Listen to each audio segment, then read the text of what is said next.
Bonjour tout le monde, j'espère que vous allez bien. Je vous souhaite la re-bienvenue sur la chaîne Les Créations de Stéphanie. Aujourd'hui, je vous parle de l'application Scratch Junior.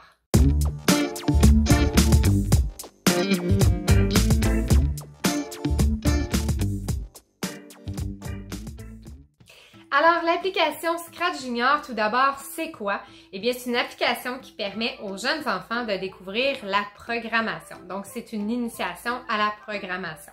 Elle s'adresse aux enfants de 5 à 7 ans, mais je ne vous cacherai pas que moi, je l'utilise en 3e année auprès de mes élèves sans problème. La façon dont on peut y avoir accès, eh bien, c'est en allant dans notre store. Donc, autant pour Apple que pour Android, c'est disponible et c'est gratuit. Ce qui est le fun avec Scratch Junior, c'est que ça nécessite aucun abonnement, puis on n'a pas besoin de faire de compte pour nos élèves.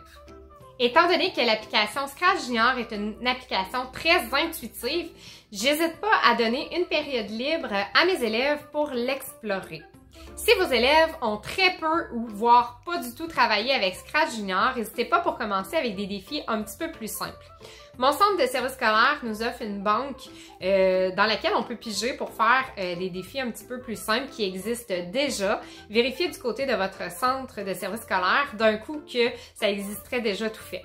Je sais aussi que sur Internet, il y a des sites qui proposent, comme les sites du Récit, je crois, qui proposent également ce type de défi-là. Pour ma part, j'ai créé 5 défis un petit peu plus complexes pour mes élèves de 3e année. Je les partage avec vous gratuitement si jamais vous êtes intéressés. Je vous laisse tous les détails en barre de description, le lien pour aller télécharger la dite ressource. Étant donné que j'avais une 2e et 3e année cette année, mes élèves de 2e année, qui sont tout de même très forts, étaient capables pour la plupart de très bien faire les défis que j'avais proposés à mes 3e années. Maintenant, je vais vous présenter les fonctions les plus communes dans l'application en faisant un petit tour guidé. Donc, si on prend pour acquis que vous avez déjà téléchargé l'application, tout ce que vous avez à faire, c'est de lancer l'application et de cliquer sur la petite maison. Pour commencer un nouveau projet, juste à sélectionner la page blanche avec un petit plus.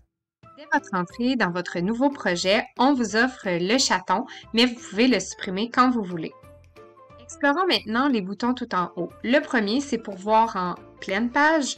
Le deuxième, c'est pour ajouter une grille qui est bien pratique lorsque vient le temps de déplacer nos personnages. Le troisième est pour ajouter un arrière-plan.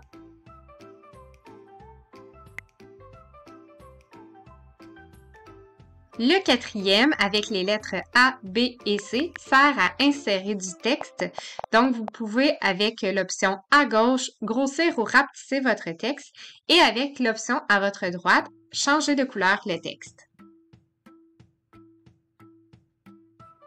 Le plus à votre gauche sert à ajouter un personnage.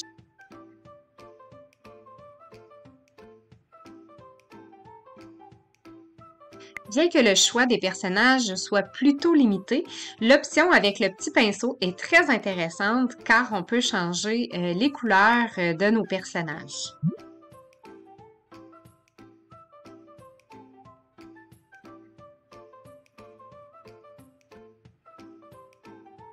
C'est maintenant le temps de faire bouger nos petits personnages. Donc, pour commencer une programmation, nous devons sélectionner une case jaune.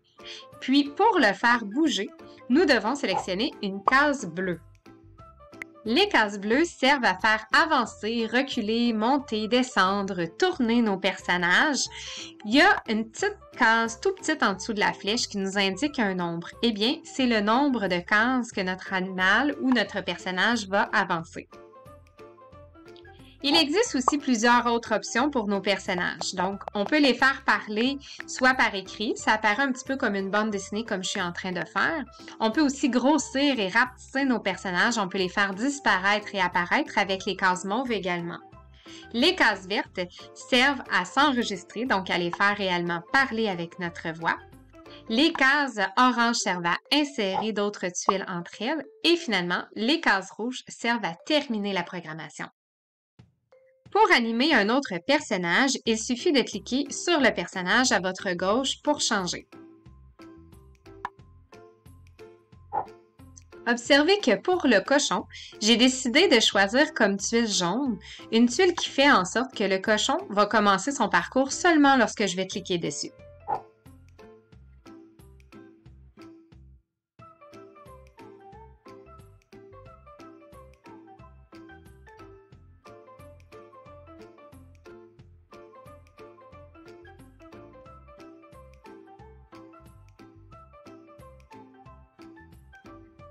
Le petit plus à droite sert à ajouter des pages à notre projet.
Il est possible d'enregistrer votre projet en cliquant sur la tuile jaune en haut à droite.